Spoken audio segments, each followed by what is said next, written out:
Hello, pretty peoples. Kawajappa no Tuadori desu. I am Tuadori from Kawajappa. Today we are going to talk about Japanese conjugation. Which particular conjugation, you may ask? Well, all of them.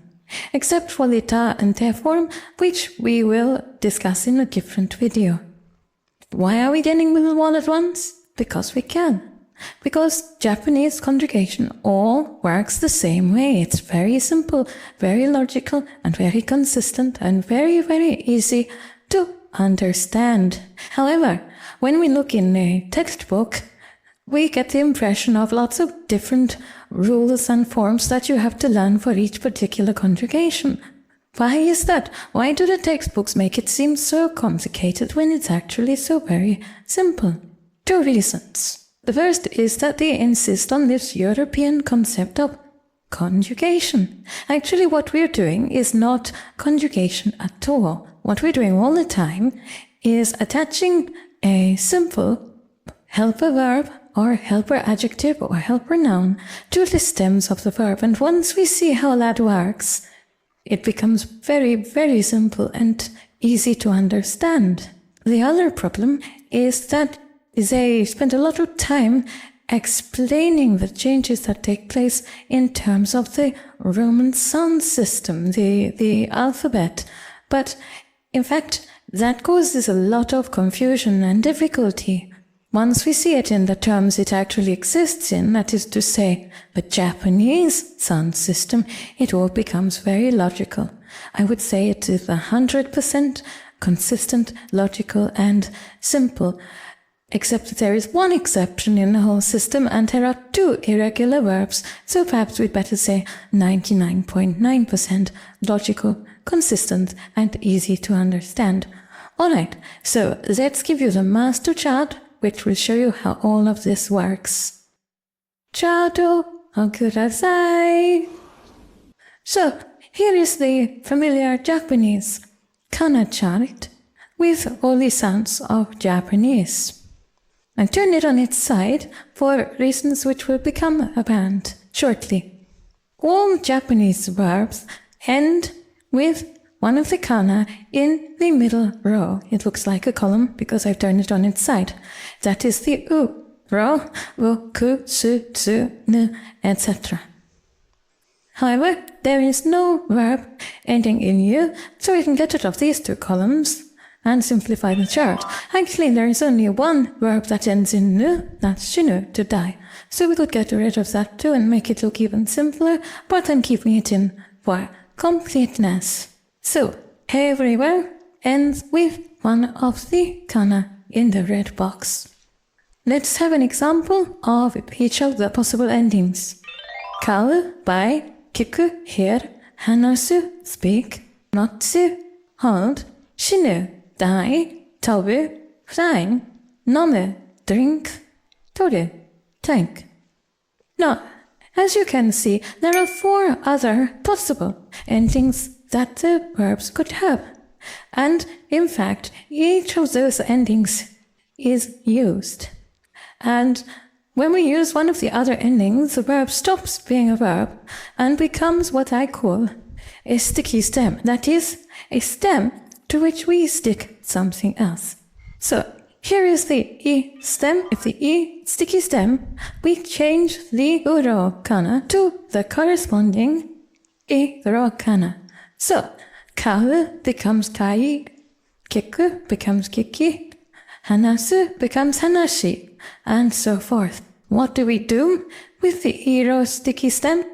Well, the thing that you have all seen, I'm sure, is we can attach the helper verb masu to the iro sticky stem. Masu is not a conjugation, it is a verb. It's a helper verb, and it attaches to the iro sticky stem. It does not change the meaning of the verb, but it makes it formal. So, kau is the regular informal version, meaning by. Tai masu is the formal version. Chiku is the informal version. Here, kiki masu is the formal version.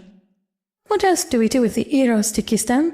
Well, we're going to attach the helper adjective tai. Tai is a helper adjective which means want. So, tai means want to buy. Kiki tai, want to hear. Hanash tai, want to speak, and so forth.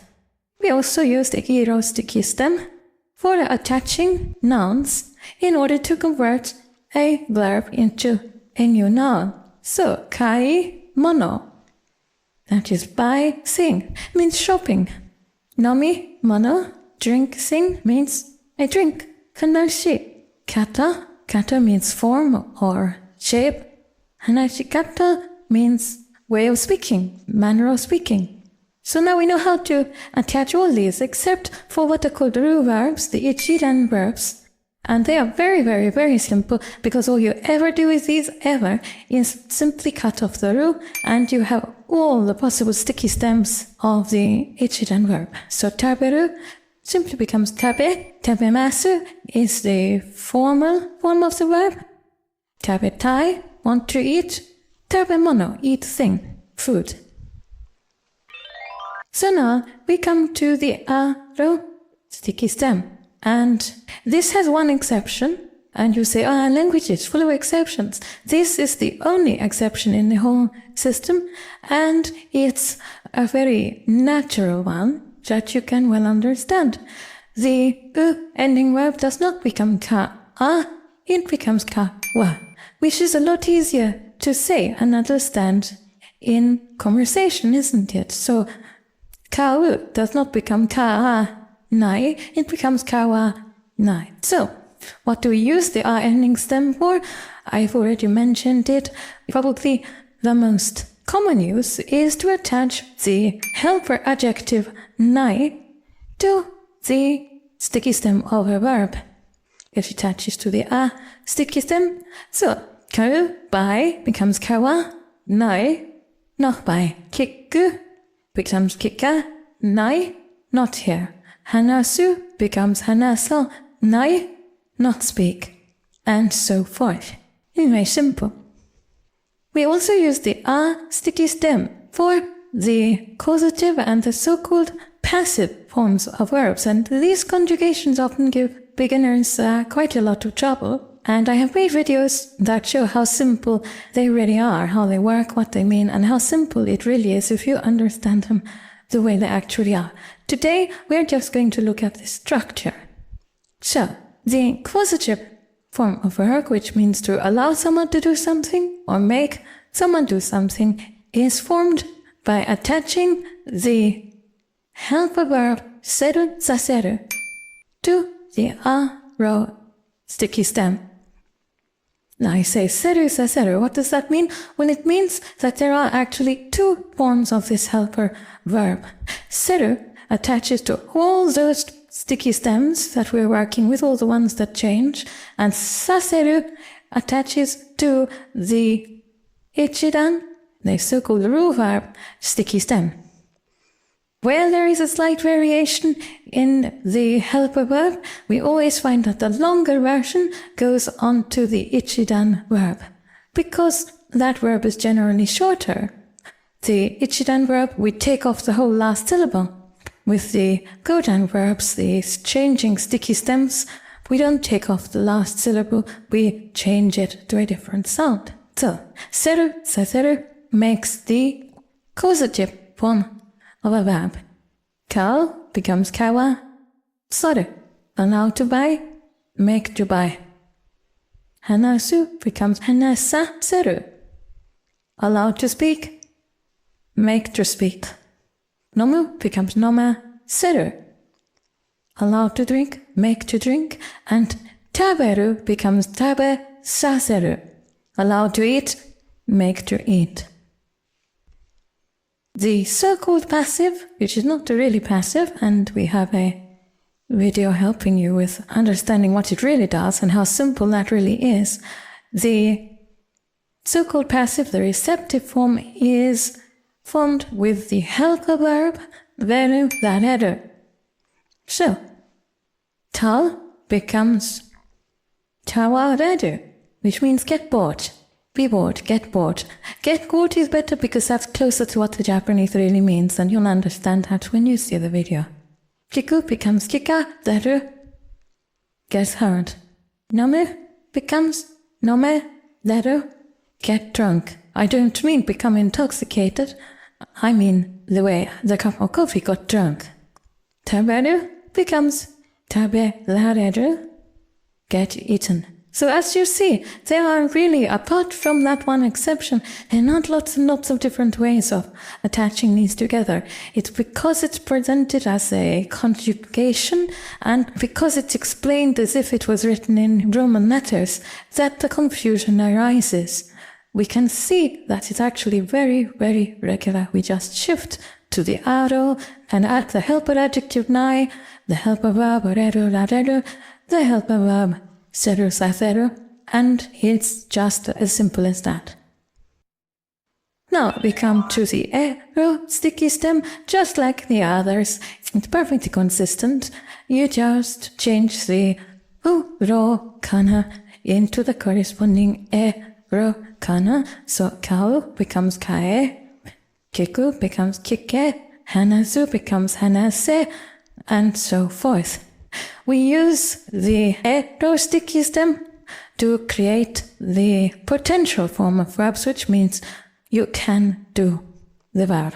The helper verb, which is stuck onto the ero sticky stem, is do, dareru, and yes, even though it's simply ru, just that one character, it is a helper verb. If you look it up in a Japanese dictionary, not a Japanese English dictionary, but a real Japanese dictionary, you'll find ru there as a joroshi, the helper verb, and it has these two forms, ru and rareru.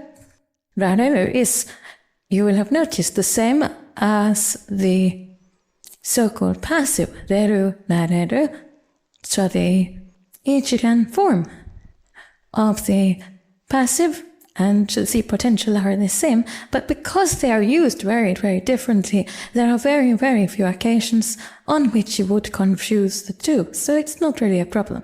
So we have traeru, tanmai, kikeru, tranhieru, hanaseru, can speak, and so forth, plus taberaneru, can eat. So, now we come to the last sticky stem, the o sticky stem, and just as with the others, it's perfectly consistent. Kau becomes kao, kiku becomes kiko, hanasu becomes hanaso, and what we do is this sticky stem is attached and as you know, when attached to o, generally lengthens the o. So kao doesn't become kau, it becomes kao.